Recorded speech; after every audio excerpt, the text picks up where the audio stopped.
نحمده ونصلي على رسوله الكريم اما بعد فاعوذ بالله من الشيطان الرجيم بسم الله الرحمن الرحيم فلعلك باخع نفسك على آثارهم إن لم يؤمنوا بهذا الحديث أسفا إنا جعلنا ما على الأرض زينة لها لنبلوهم أيهم أحسن عملا وإنا لجاعلون ما عليها صعيدا جرزا أم حسبت أن أصحاب الكهف والرقيم كانوا من آياتنا عجبا إذ أبى الفتية إلى الكهف فقالوا ربنا آتنا من لدنك رحمة وهيئ لنا من أمرنا رشدا۔ سورۃ الکہف کا درس چل رہا ہے۔ اسی سورت کے آیت نمبر 6 سے لے کر 10 تک آیات تلاوت کی گئی تھی۔ اس سورت کے شروع میں عرض کیا تھا کہ آپ صلی اللہ علیہ وسلم سے جو 3 سوالات کیے تھے کہ روح کیا ہے اور ان نوجوانوں کا قصہ کیا ہے جو یہودیوں نے مشرکین کے یہ سوال بتائے تھے، مشرکین نے آ کے آپ صلی اللہ علیہ وسلم سے کیے تھے، اور تیسرا سوال ذوالقرنین کون تھے، تو ان کے جواب میں اللہ رب العزت نے اگلی آیتوں کے اندر اس میں اصحاب کہف والوں کا تذکرہ بیان فرمایا ہے۔ سب سے پہلی آیت میں اللہ رب العزت نے آپ صلی اللہ علیہ وسلم کو تسلی دی ہے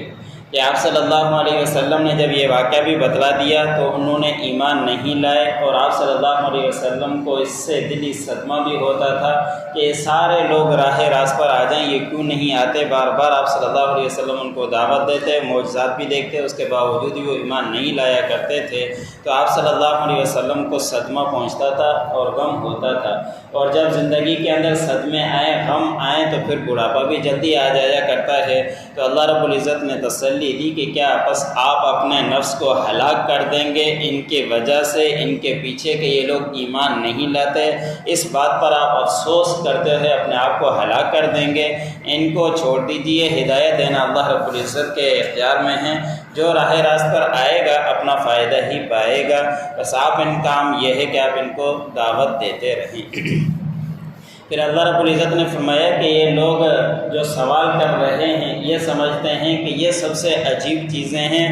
اس لیے یہ سوال کیا، حالانکہ اس سے زیادہ اللہ رب العزت کی زمین کے اندر زمین کو پیدا کرنا، آسمانوں کا پیدا کرنا، زمین کے اندر پھل اگانا، باغات اگانا، زمینوں کے اندر نہریں چلا دینا، یہ اس سے زیادہ عجیب ہے، لیکن یہ ان کی طرف غور و فکر نہیں کرتے اور یہ سمجھتے ہیں کہ یہ واقعات جو پہلے گزرے ہیں زمانے کے اندر ان کے نزدیک وہ عجیب چیز ہیں، حالانکہ اس سے زیادہ عجیب چیز زمین ہے، اس کی زینت ہے، اس کی رونق ہے، اور جو اچھے عمل کرے گا، اور یہ اللہ رب العزت نے امتحان کے لیے بھیجا ہے، جو اچھے عمل کر کے آئے گا وہ آگے چل کر وہ کامیاب ہوگا۔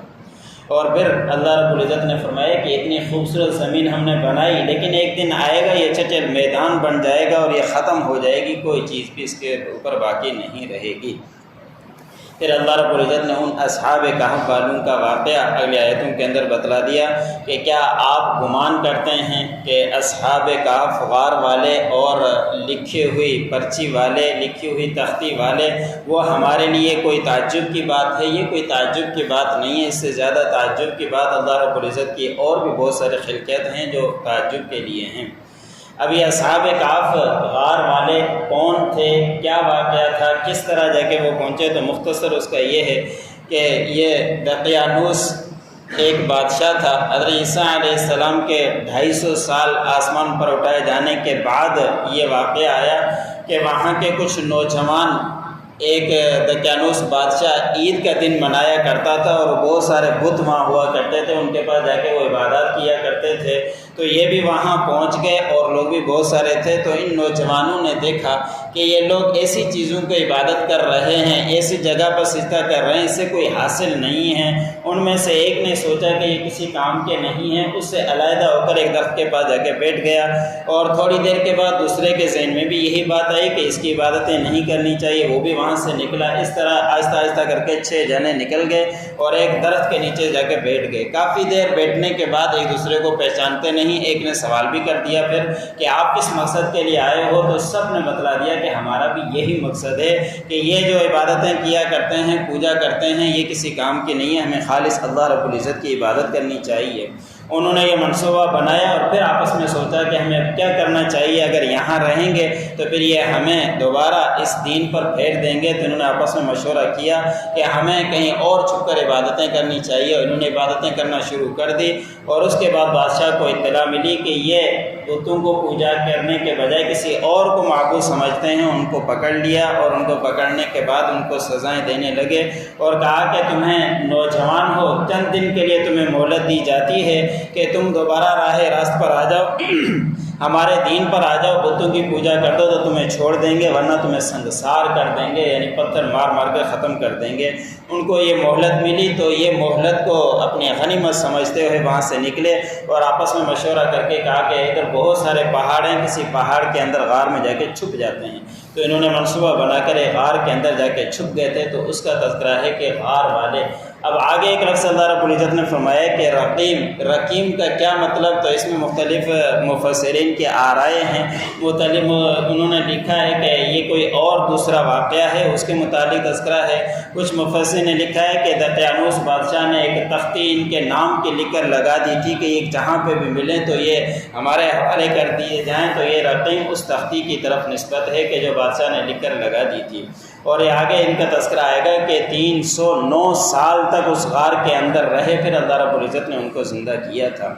آگے اللہ رب العزت نے فرمایا کہ جب یہ جماعت والے جا کے غار کی طرف چھپ گئے تو پھر انہوں نے ہم سے دعا کی کہ اللہ ہمارے لیے آسانی کر دے، ہمارے لیے رحمت کا ذریعہ بنا دے اور تیار کر دے ہمارے لیے بھلائی جو ہمارے مناسب ہو۔ آگے اس کا واقعہ مزید کر آئے گا۔ فَلَعَلَّكَ بَاخِعٌ نَفْسَكَ عَلَىٰ آثَارِهِمْ، شاید کہ آپ اپنے نفس کو ہلاک کر دیں گے ان کے پیچھے، إِن لَّمْ يُؤْمِنُوا بِهَٰذَا الْحَدِيثِ أَسَفًا، کہ وہ ایمان نہیں لاتے اس بات کے اوپر افسوس کرتے ہوئے۔ إِنَّا جَعَلْنَا مَا عَلَى الْأَرْضِ زِينَةً لَهَا لِنَبْلُوَهُمْ أَيُّهُمْ أَحْسَنُ عَمَلًا، بے شک ہم نے بنائی ہے جو کچھ زمین کے اوپر، یہ زینت ہے زمین کے لیے، تاکہ ان کا امتحان لیں کہ ان میں سے کون ہے جو اچھے عمل کرنے والا ہے۔ وَإِنَّا لَجَاعِلُونَ مَا عَلَيْهَا صَعِيدًا جُرُزًا، اور بے شک ہم بنانے والے ہیں اس زمین کو چٹیل میدان۔ ام حسبت ان اصحاب الکہف والرقیم کانوا من آیاتنا عجبا،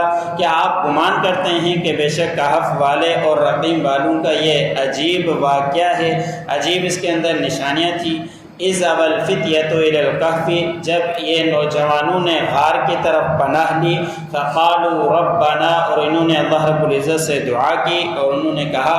آتنا من لدنک رحمتا، ہمیں دے اپنے پاس سے رحمت، وہیئ لنا من امرنا رشدا، اور تیار کر ہمارے لیے ہمارے حکم سے بھلائی جو ہمارے مناسب ہے۔